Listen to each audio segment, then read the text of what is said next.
a man desperate to continue his family lineage, kidnapped a female wolf from the mountain and brought her home. After spending days and nights with the wolf's belly began to grow. Seeing this, instead of being afraid, the man was overjoyed. He planned to host a feast for the villagers. However, that night, the man died from a bacterial infection. The next day, a feng shui master passed through the village. Upon hearing the story, he shook his head repeatedly and told the villagers great misfortune would befall them. A demon child born from human and wolf would be heartless and bloodthirsty, bringing destruction to the village. After hearing this, the villagers drove the wolf away that night. The pregnant wolf had to retreat deep into the mountains. Finally, after 2.5 years of pregnancy, the wolf mother gave birth to her child. The child was born in heavy snow. To protect the baby, she dared not leave to hunt. She could only keep the baby warm with her fur. Days passed like this. As the baby was nearly freezing to death, an old herb gatherer found the child. The wolf mother didn't stop him from taking the baby. She just looked back once before leaving. The old man who found the baby became the child's master. Later, after learning about the mother, the child went searching in the mountains several times, but never found any trace of the wolf. However, something strange occurred. The village was very poor then. Other children could barely eat enough, but the child always had fresh meat to eat, because every time in the mountains, freshly dead animals would be found. The master never questioned their origin, just cooked them all for the child. Later, until an old hunter had an incident, the source of the meat remained unknown. The master was famous in surrounding villages. That day, the old hunter urgently came seeking help. Unfortunately, the master was away that day. The child thought he came for fortune-telling, but he was anxious like an ant on a hot pan. So the child asked, "Uncle Zhang, what's wrong? What happened?" After hesitating briefly, Uncle Zhang asked little Tian, "You've traveled with your master. How much do you know about those things?" The child nodded. "A little. I know you mean the mystical stuff. Then look at what's wrong with my arm." Uncle Zhang rolled up his sleeve. The sight was shocking. There was a deep wound on his arm, like it had been torn by some beast. Seeing this, the child asked urgently, "Uncle Shang, what happened to you?" He sighed and slowly began. 2 days ago, while hunting in the mountains, he encountered a lone wolf. The wolf was very large, and he thought it would fetch a good price. So he secretly shot and killed the wolf. But when he approached, the wolf suddenly revived and bit him. The pain made him drop his gun, and the wolf escaped. At home, he tried everything, but nothing worked. The wound would ache unbearably at night, bleeding continuously, fearing he'd encountered something evil. He came seeking the master's help. Hearing this, the child became angry and asked Uncle Zhang, "Quick, tell me where you shot that wolf." "What, you want to hunt a wolf for money too?" Uncle Zhang's face showed a strange expression. "Damn you! If you want to live, tell me now." The child shouted at Uncle Zhang, who was stunned by the outburst. His body trembled slightly, showing fear in the mountains. "I'll take you there now." The child quickly grabbed a medical kit from the backyard, locked the door and ran out with Uncle Zhang. The village was close to the mountain, and after running for about an hour with Uncle Zhang, they finally reached the spot. It was under a large tree. Below, there was a clear blood stain. The child's heart sank. Shot and lost so much blood. Could something have happened to the wolf? The child felt uneasy. The child searched anxiously, calling out "Mom" repeatedly. But by nightfall they found nothing. The child was very worried. If not for Wolf Mother, the child would have died long ago. Fearing the child would get lost, Uncle Zhang stayed close. At 6 o'clock, the master called. The child tearfully explained everything. When the master came up with a flashlight, it was already past 9. Uncle Zhang immediately went to greet him and showed his arm. The master just glanced and coldly said, Go home and soak it in virgin boy urine overnight. Remember, on this mountain, no more hunting.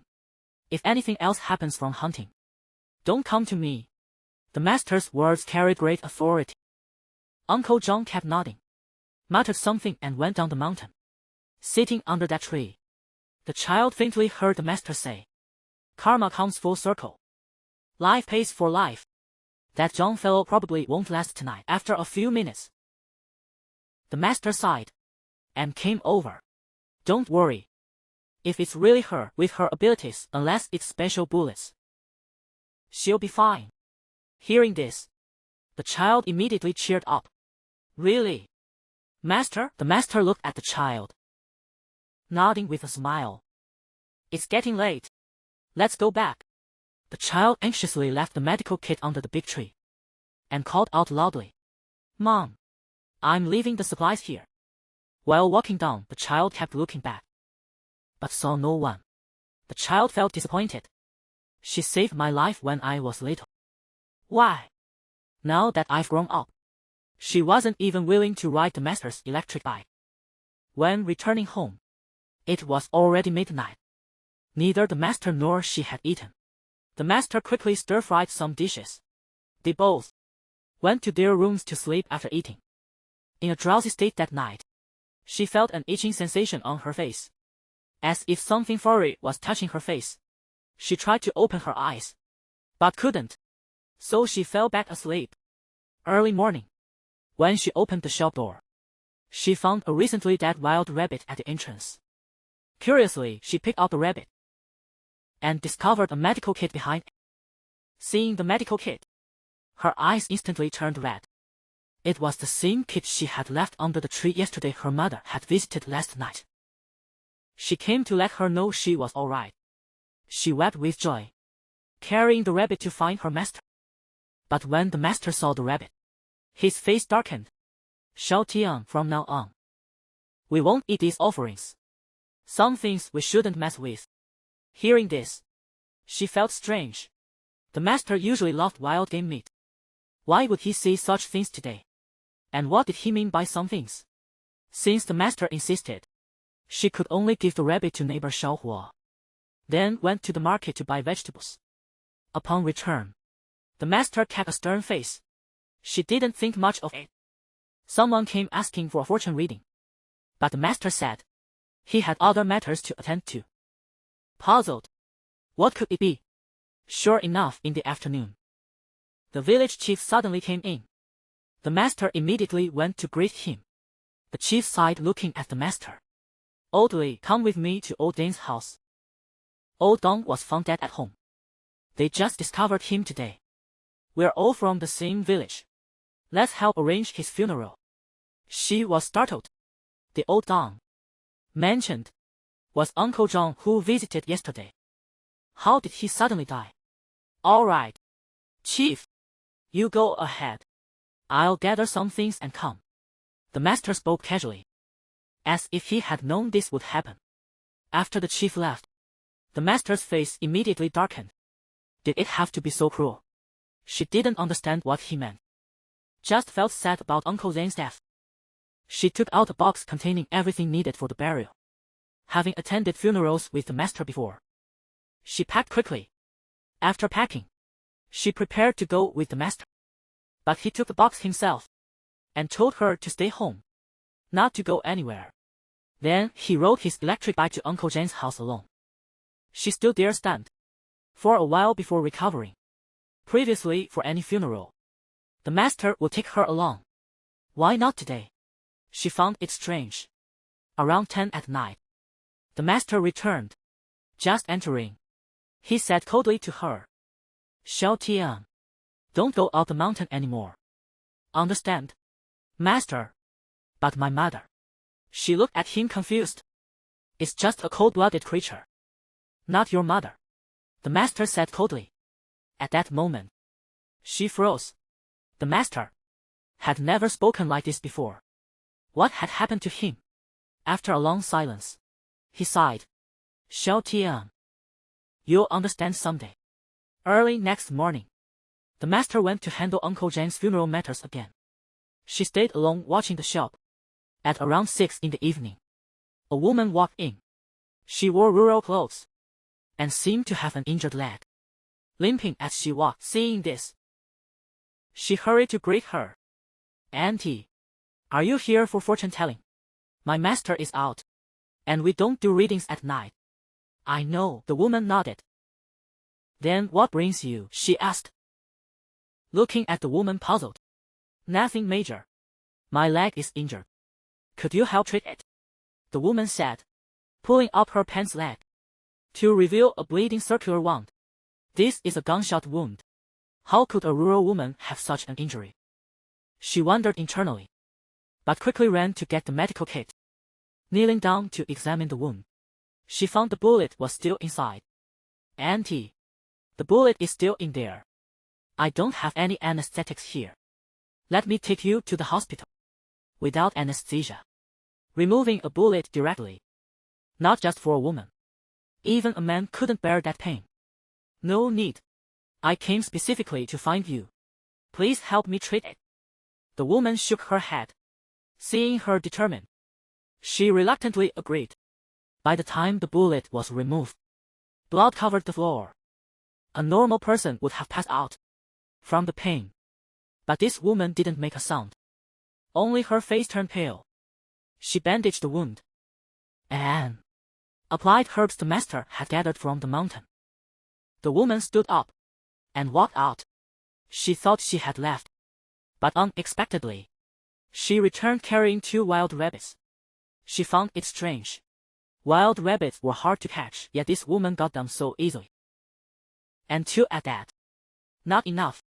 I'll bring more later," the woman said, looking at her. "No need. Auntie, keep them for yourself. You don't want my offerings anymore." The woman's eyes narrowed slightly, her voice changing. Hearing this, she was confused. This was definitely their first meeting, and she wasn't from their village. Why did she speak as if she regularly brought gifts? "Auntie, I only gave you basic treatment. You really don't need to do this," he said helplessly. The woman just gave him a deep look.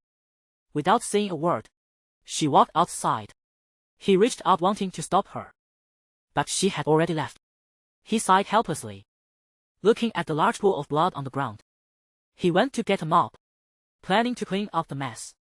At this moment, Master came in from outside. She looked at the blood on the ground, then sniffed it. Immediately walked over with a troubled expression. "Xiao Tian, who was here just now?" A woman in her 40s came by. He told her everything honestly. After hearing this, Master gave a cold laugh. "What woman?" "That was your mother coming to see you." Hearing Master's words, he was startled. He knew exactly what Master meant. That woman was the wolf. Seeing his face turn pale, Master walked over immediately. "What did she say to you?" His heart was panicking, feeling lost and confused. His mother had come to see him, but why didn't she say so directly? He told Master everything his mother had said. She laughed coldly, then looked outside, speaking loudly.